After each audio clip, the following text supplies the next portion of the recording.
Very warm welcome to all of you my dear future officers. आज हम लोग एक नया चैप्टर स्टार्ट करेंगे जो मूल कर्तव्य फंडामेंटल ड्यूटी का होगा। और फंडामेंटल ड्यूटीज जो हम लोग डिस्कस करेंगे ये लक्ष्मीकांत का समरी होगा। ये सेशन नंबर 1 है। इस पूरे चैप्टर को हम लोग 2 सेशन में कंप्लीट करेंगे और छोटे छोटे पार्टों में डिवाइड करके चीजों को बहुत आसानी से समझेंगे। इससे पहले के सारे वीडियोस को अगर आपने नहीं देखा है तो प्लेलिस्ट अवेलेबल है, वहां से जाके वीडियो देख सकते हैं आप। अपने टॉपिक की तरफ चलते हैं, बट बिफोर टू बिगिन अगर आपको ऐसा लगता है कि चैनल डेडिकेटली वर्क कर रही है आपके लिए तो चैनल को प्लीज सब्सक्राइब जरूर कीजिए, क्योंकि 80% 85% लोग हमारे चैनल को बिना सब्सक्राइब किए हुए देखते जरूर है लेकिन सब्सक्राइब नहीं करते हैं। तो सब्सक्राइब कीजिए क्योंकि ये मोटिवेशन देता है हमें आपके लिए रोज कुछ नया करने के लिए। चलते हैं अपने सेशन की तरफ। पहला आता है मूल कर्तव्य फंडामेंटल ड्यूटीज। एम लक्ष्मीकांत के बुक में ये जो चैप्टर है ये चैप्टर 9 में डिस्कस किया गया हुआ है। अब सबसे पहले आपके दिमाग में क्वेश्चन आएगा कि फंडामेंटल ड्यूटीज लाने के पीछे का रीजन क्या रहा होगा। तो अपने फंडामेंटल राइट FR देखा है। फंडामेंटल राइट आपको एक अधिकार दिया गया हुआ है कि आपको किसी भी तरीके से गवर्नमेंट ऐसा रूल आपके अगेंस्ट में नहीं ला सकती है जो आपके फंडामेंटल राइट का वायोलेशन कर सकती है। तो क्या केवल आपके अगेंस्ट में काम नहीं कर सकती है या आप भी अपने देश के अगेंस्ट में काम नहीं कर सकते हैं? इन सारे चीजों को डिस्कस करने के लिए, इन सारे चीजों को एक मूर्त रूप देने के लिए क्या किया गया, फंडामेंटल ड्यूटीज को लगाया गया, FD को लगाया गया, फंडामेंटल ड्यूटीज को। यही पढ़ना है आज हम लोगों को, यही डिस्कस करेंगे।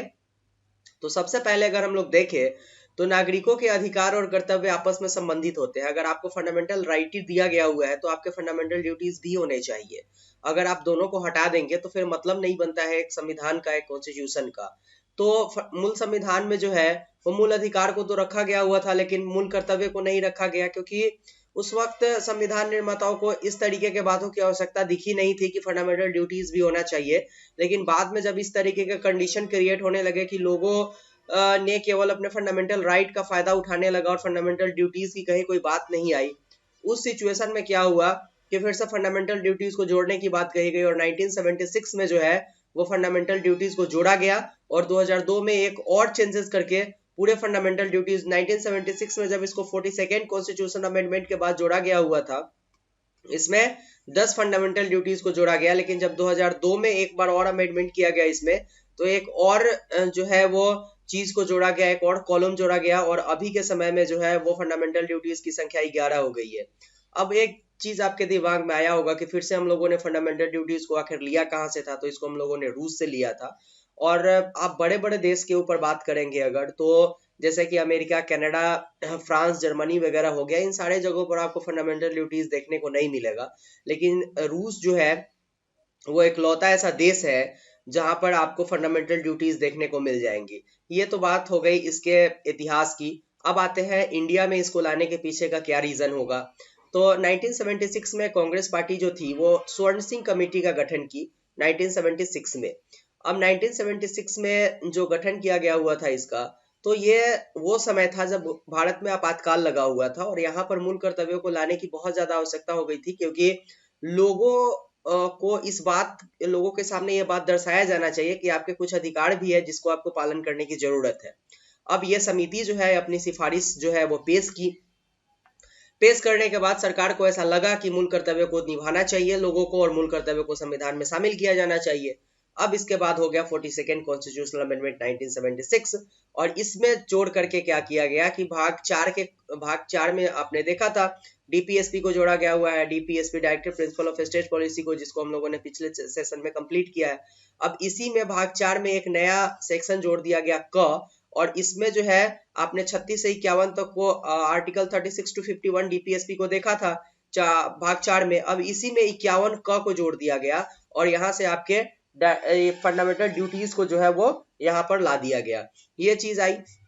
अब कांग्रेस पार्टी ने इस पर अपना एक जो है वो वक्तव्य दिया कि संविधान जब लागू हुआ था उस वक्त हमारी जो कमेटी हुआ करती थी, उस वक्त जो संविधान निर्माता हुआ करते थे उनको ऐसा नहीं लगा था कि संविधान में जो है वो फंडामेंटल ड्यूटीज होना चाहिए। वो एक गलती कर गए जिस गलती को हम सुधार रहे हैं स्वर्ण सिंह कमेटी के सिफारिश पर फंडामेंटल ड्यूटीज को जोड़ करके। अब आया स्वर्ण सिंह कमेटी की बात। स्वर्ण सिंह कमेटी ने क्या किया कि जो है वो 8 मूल कर्तव्यों को दिया। ठीक है ना, लेकिन 8 मूल कर्तव्यों को लागू नहीं किया गया हुआ था।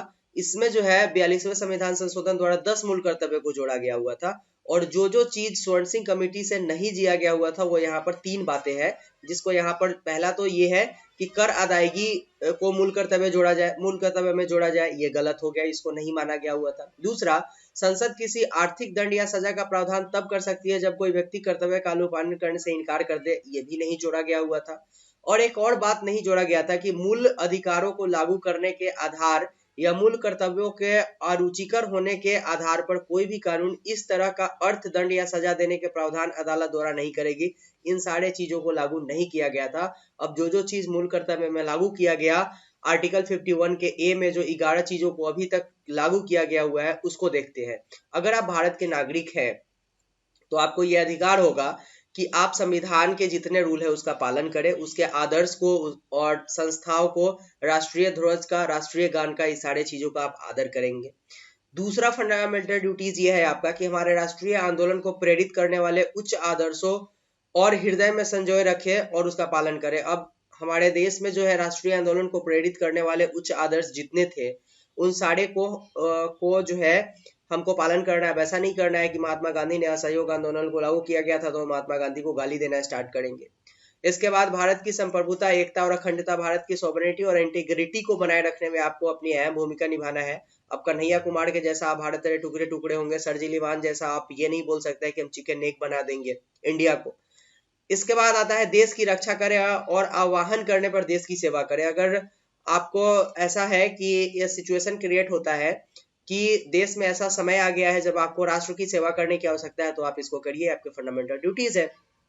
इसके बाद आता है भारत के सभी लोगों में समरसता और समान भ्रातृत्व की भावना का निर्माण करें। मतलब कि आपको आपसी भाईचारा निभाने की बात कहनी है और करनी है, और इसमें धर्म, भाषा या प्रदेश के आधार पर किसी भी तरीके से आप विभेद नहीं कीजिए गए, आपका फंडामेंटल ड्यूटी होगा।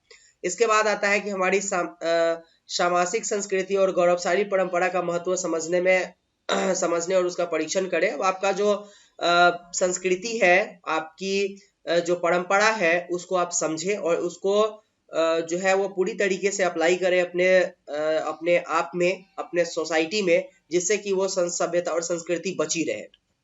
नेक्स्ट आता है प्राकृतिक पर्यावरण, जिसके अंतर्गत वन, झील वगैरह आता है। ये सारी चीजों का आपकी सुरक्षा करना जो है ये आपका फंडामेंटल ड्यूटीज होगा। इसके बाद वैज्ञानिक दृष्टिकोण, मानववाद और ज्ञानार्जन तथा सुधार की भावना का विकास करें। आप जितना हो सके सुधार ला सकते हैं अगर, तो ये आप कर सकते हैं। आपको इसके लिए किसी भी तरीके का इफ बट नहीं जो है वो लागू किया जाएगा किसी भी तरफ से, ही आपके फंडामेंटल ड्यूटीज होते हैं। इसके बाद 9 नंबर में जो आता है वो है सार्वजनिक संपत्ति को सुरक्षित रखे और हिंसा से दूर रहे।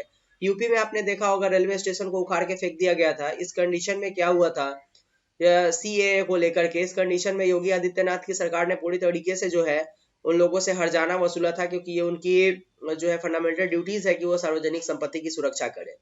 नेक्स्ट आता है व्यक्तिगत और सामूहिक गतिविधियों के सभी क्षेत्रों में उत्कर्ष की ओर बढ़ने का सतत प्रयास करे, जिसमें राष्ट्र निरंतर आगे बढ़ते हुए उपलब्धियों की ऊंचाइयों को छुए। आपको इस तरीके के एक्टिविटी में इंडल्ज होना है जिससे कि राष्ट्र जो है वो निरंतर आगे की तरफ जाए, और इस तरीके के भावनाओं को आपको प्रेरित करना है।